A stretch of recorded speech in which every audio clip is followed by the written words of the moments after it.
Hello दोस्तों। तो कैसे हो सब लोग? आई होप कि सभी अच्छे होंगे। आज की जो कहानी है ये मुंबई के वर्सोवा की है। दोस्तों, आपने कई बार सुना होगा कि मुंबई सिर्फ शहर नहीं है, ये एक जिंदगी है। ये शहर अपने हर कोने में कहानियां छुपाए रखता है। कुछ सच भी है, कुछ झूठ भी है, और कुछ जो हम समझ भी नहीं पाते, ऐसी कुछ कहानियां हैं। तो आज की कहानी भी ऐसी ही एक गहरी और खौफनाक कहानी है जो मुंबई के एक पुराने और शांत इलाके वर्सोवा से जुड़ी हुई है। आई होप कि जो वर्सोवा में रहते हैं उन्हें इस कहानी के थोड़ा अटैचमेंट जरूर होगा। आज की रात आपको कुछ ऐसे चीजों के बारे में बताने वाला हूं जो आपने कभी नहीं सोचा होगा। तो दोस्तों, अगर आपको लगता है कि मुंबई की रात सिर्फ नॉइजी, क्राउडेड और वाइब्रेंट होती है, तो ये आपकी गलत फहमी है। मुंबई की रात के कुछ अंधेरे पहलू भी होते हैं जो शायद कभी आपने नहीं देखे। तो कहानी स्टार्ट करते हैं। वर्सोवा के बीच के बिल्कुल ही पास एक रेसिडेंशियल बिल्डिंग थी जहां नए लोग शिफ्ट हुए थे। जस्ट कुछ ही महीने पहले राघव और प्रिया, एक न्यूली मैरिड कपल, अपनी नई जिंदगी की शुरुआत करने के लिए वहां आए थे। राघव और प्रिया काफी ज्यादा खुश थे कि नए घर में उनकी एंट्री हुई है और नया घर उन्होंने खरीदा हुआ है। क्योंकि हर एक कपल जो है वो खुश ही होता है क्योंकि वो उनका नया घर होता है।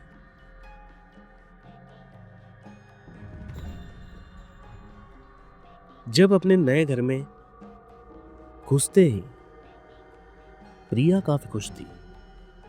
और प्रिया ने कहा कि ये अपार्टमेंट कितना सुकून भरा है ना राघव? बिल्डिंग तो काफी पुरानी थी लेकिन लोकेशन परफेक्ट थी। वर्सोवा का बीच बिल्कुल ही पास था और शहर का नॉइज भी इतना ज्यादा नहीं था। राघव और प्रिया दोनों ने सोचा कि ये उनका परफेक्ट नया घर होगा। लेकिन उन्हें नहीं पता था कि जो बिल्डिंग उन्होंने चूज की थी उसमें कुछ पुरानी और भयंकर कहानियां छुपी हुई थी।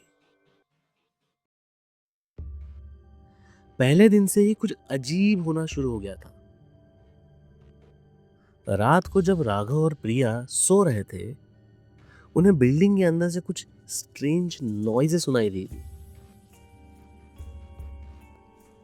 जैसे किसी ने दरवाजा ठोक दिया हो, और या कोई दीवारों के अंदर से आवाज आ रही हो, या फिर दीवारों से बात कर रहा हो।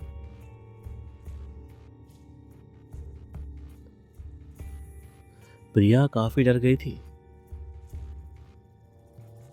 प्रिया ने डर के मारे राघव से पूछा कि राघव, ये किस तरह की आवाजें हैं?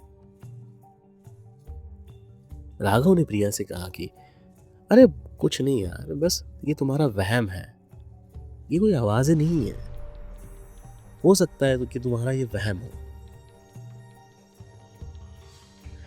लेकिन कुछ समय बाद राघव को भी वही आवाजें सुनाई देने लगी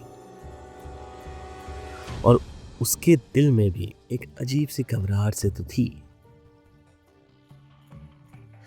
लेकिन जब ये आवाजें हर रात सुनाई देने लगी तो दोनों ने सोचा कि कुछ तो गलत हो रहा है।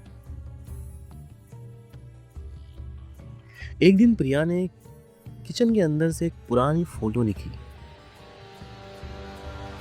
उस फोटो में एक औरत थी जो काफी ज्यादा गुस्से लग रही थी। प्रिया ने अपने हस्बैंड से कहा कि राघव, ये कौन है? राघव ने फोटो देखी और कहा, प्रिया, ये पुरानी बिल्डिंग की एक महिला थी। कहा जाता है कि वो इस बिल्डिंग के अंदर एक ट्रेजेडी का शिकार हुई थी।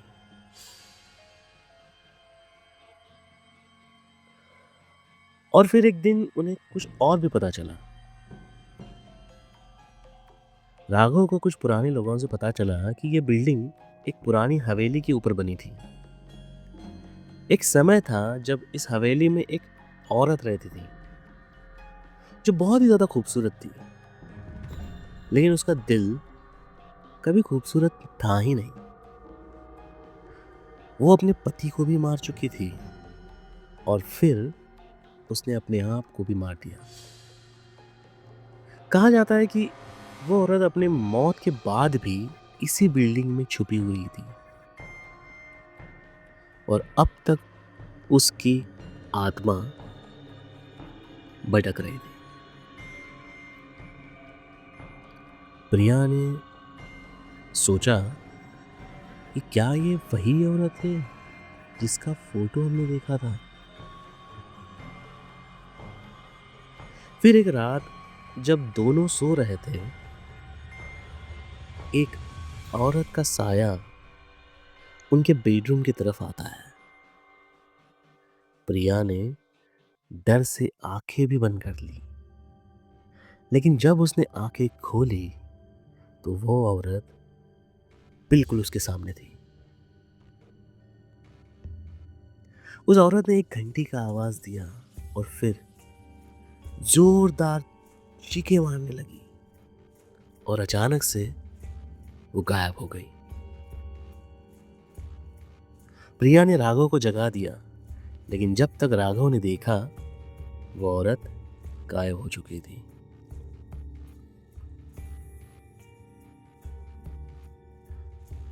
राघव ने डिसाइड किया कि वो इस पुरानी बिल्डिंग की हिस्ट्री को खोजेगा।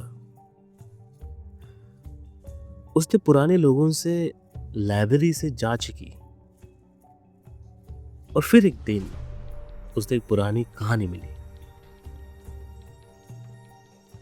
उसने प्रिया को बताया कि यह बिल्डिंग एक कर्ज के अंदर है।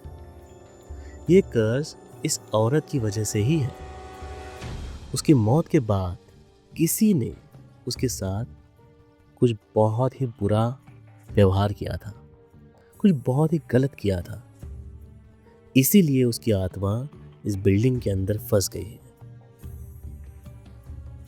प्रिया को समझ आ गया कि वो औरत जिसका फोटो उसने देखा था, वो औरत कोई और नहीं, यही है जिसकी आत्मा उसके फ्लैट में घूम रही है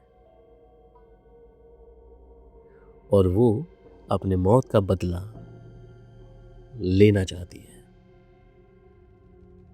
एक शाम प्रिया ने एक पंडित से मिलने का फैसला किया। पंडित ने कहा, अगर तुम्हें इस औरत की आत्मा को शांति देनी है तो तुम्हें उसके पीछे की कहानी को समझना होगा। पंडित ने एक रात पूजा करने का कहा। प्रिया ने राघव के साथ मिलके ये रिचुअल कंप्लीट किया और फिर जब उन्होंने सब कुछ खत्म किया तो उन्होंने देखा कि वो औरत का रूप उसके सामने था, लेकिन अब उसके चेहरे पे शांति थी और वो औरत धीरे से चली गई। राघव ने कहा प्रिया से, प्रिया, वो अब चली गई है, वो अब शांति से गई है, उसको मोक्ष मिल गया है। हमारी पूजा से उसे मोक्ष मिल गया है। प्रिया और राघव को लगा कि उन्होंने अपने जीवन का सफलता से जीत लिया है। लेकिन एक बात तो सच थी, अगर ऐसे लोग अपनी मौत के बाद भी दुनिया में ही रहते हैं तो उनकी आत्मा भटकते रहती है। तो दोस्तों, आपको क्या लगता है, क्या वो औरत सच में शांति से चली गई थी, या फिर वो किसी ना किसी रूप में वापस आएगी? तो मुंबई की रात का अंधेरा कभी ना कभी अपने सीक्रेट्स दिखाता ही है। अगर आपको ये कहानी पसंद आई है तो लाइक और शेयर ज़रूर करें, और हमें इस चैनल को सब्सक्राइब करें ना भूलें। धन्यवाद।